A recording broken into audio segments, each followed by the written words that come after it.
Ready start. सभापति महोदय, मुझे संसार भर से आए हुए प्रतिष्ठित न्यायशास्त्रियों के इस सम्मेलन में शामिल होकर बड़ी प्रसन्नता हो रही है।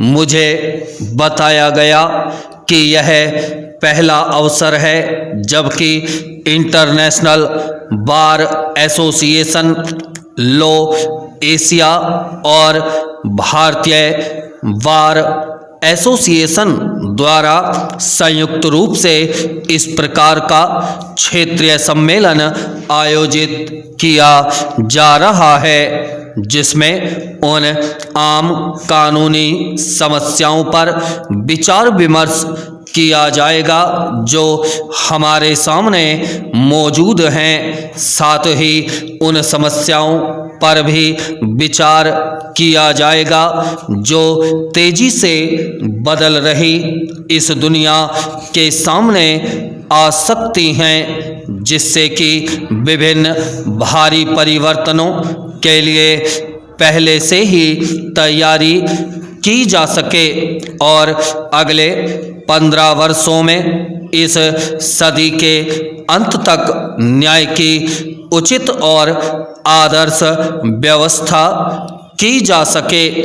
मुझे खुशी है कि इस सम्मेलन में ऐसे लोगों को जिन्हें सुविधाएं हासिल नहीं हैं, खास तौर से स्त्रियों को कानूनी सहायता दिए जाने के बहुत ही महत्वपूर्ण विषय पर भी चर्चा होगी। मैं कामना करता हूं कि इस सम्मेलन में जो विचार विमर्श होगा उसका आने वाले 15 वर्षों के दौरान राष्ट्रीय और अंतर्राष्ट्रीय कानून बनाने की प्रक्रिया पर लाभदायक प्रभाव पड़ेगा।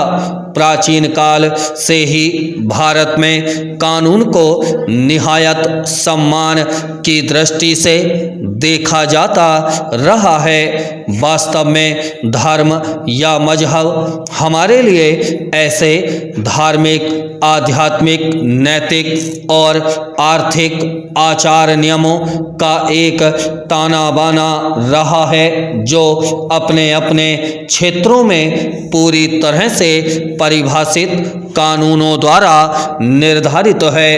इन कानूनों का पालन पूरी मानसिक, शारीरिक और आध्यात्मिक ईमानदारी के साथ करना होता है। कानून के निष्ठापूर्वक पालन के कारण ही हमारी सभ्यता और संस्कृति सदियों से राजनीतिक उथल-पुथल और विदेशी हमलों के बावजूद न केवल जीवित ही रही है बल्कि इसने एशिया के दूसरे देशों के लोगों को भी प्रभावित किया है और मानव चिंतन के विकास में योगदान दिया है। विराम चेंज।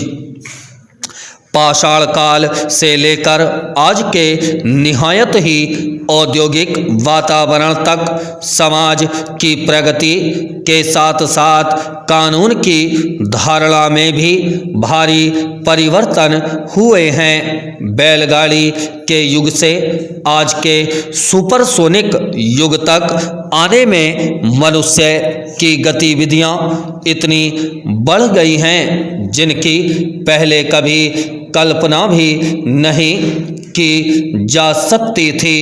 इन बदली हुई परिस्थितियों के लिए सामाजिक अनुशासन ही बिल्कुल ही नई व्यवस्था की जरूरत है। जनसंख्या में भारी वृद्धि इंसान की अनेक प्रकार की गतिविधियों तथा ऐसे ही अनेक विभिन्न कारणों से आज की दुनिया में न्याय प्रणाली पर भारी प्रभाव पड़ रहा है। जो कानून पहले बनाए गए थे और जो न्याय व्यवस्था एक निश्चित सामाजिक प्रणाली को लेकर तैयार की गई थी, वह आज के इस जबरदस्त और अचानक परिवर्तन को देखते हुए बिल्कुल अपूर्ण साबित हो रही है।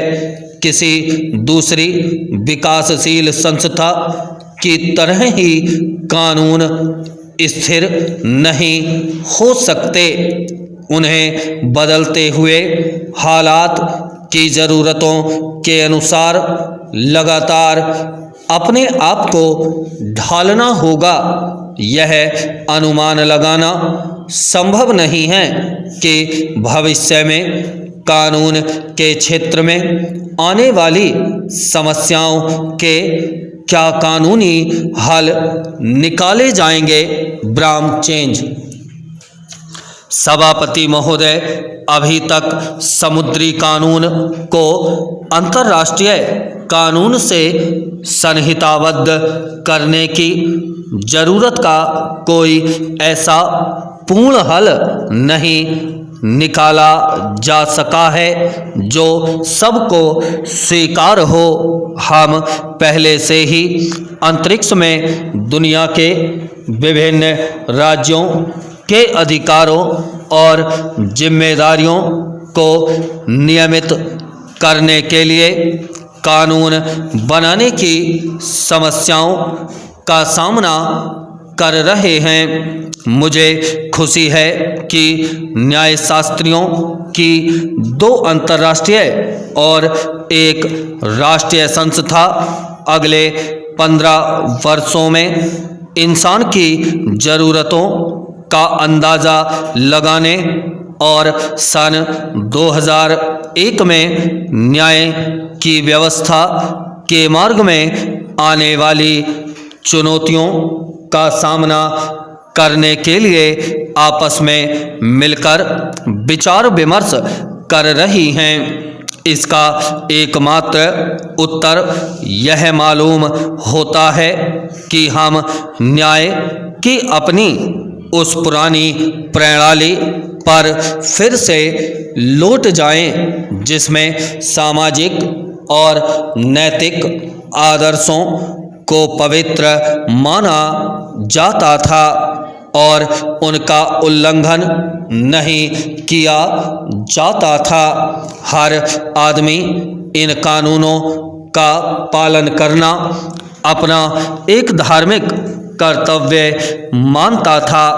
आज वैज्ञानिक और आर्थिक प्रगति के कारण धर्म का प्रभाव कम हो गया है, इसलिए समाज को इन बदलते हुए हालात के मुताबिक अपने आप को ढालना होगा और नई मान्यताएं तथा आत्म अनुशासन पैदा करना होगा। लोगों को समाज के प्रति अपने कर्तव्यों का ज्ञान कराया जाना चाहिए ताकि न्याय प्रणाली पर से गैर जरूरी भार को कम किया जा सके और व्यक्ति स्वयं भी उसमें भागीदार बने, जैसा कि प्राचीन धर्म अर्थात नैतिक बल के जरिए होता था। ब्रामचेंज मुकदमेबाजी अब एक मनोरंजन जैसा कार्य बन गया है, कभी कभी सिर्फ शौकिया तौर पर और कभी कभी कानून की गिरफ्त से बचने के लिए लोग मुकदमेबाजी करते हैं। कभी कभी कानून और कानूनी पाबंदियों के उल्लंघन के लिए अदालतों का सहारा लेना एक सुरक्षित साधन माना जाता है। अगर कानूनी क्षेत्र का इस्तेमाल वकीलों और कानून तोड़ने वालों के लिए एक उत्तर और लाभकारी साधन बनकर रह जाता है, तो इससे भ्रांति पैदा हो जाएगी और कानून का ध्येय ही खत्म हो जाएगा। न्यायाधीशों और वकीलों से अनुरोध है कि वे अपनी जिम्मेदारी को निभाएं।